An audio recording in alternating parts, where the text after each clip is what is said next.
Welcome to Office Hours. Today, we're going to talk about the centripetal force.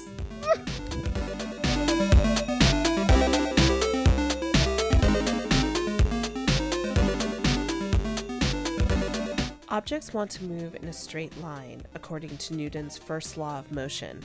But if the object experiences a perpendicular force from the motion, it's going to start moving in a circle. This perpendicular force can be any force. For example, the orbits of the planets are caused by the force of gravity acting perpendicular to their motion. Often it's not just one force that causes circular motion, but rather a net force that always points towards the center of the circle. For example, if I was to let go of both the ball and the string, the only force acting on the system is gravity, so it moves in a straight line downward.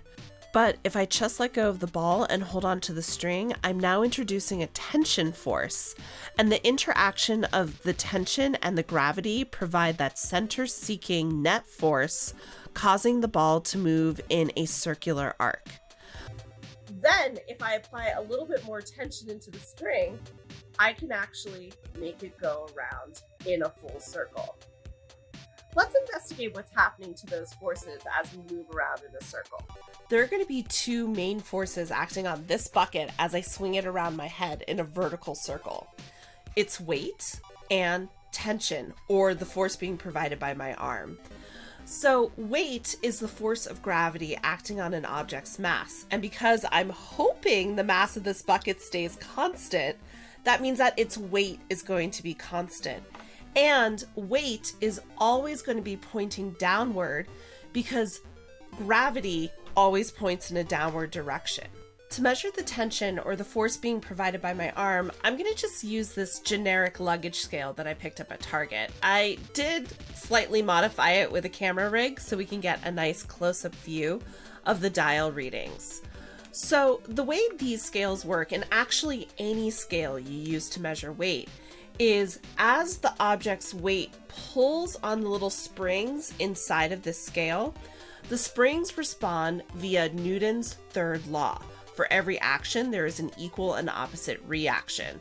So if we put more weight on the scale, the springs are going to apply more spring force in reaction.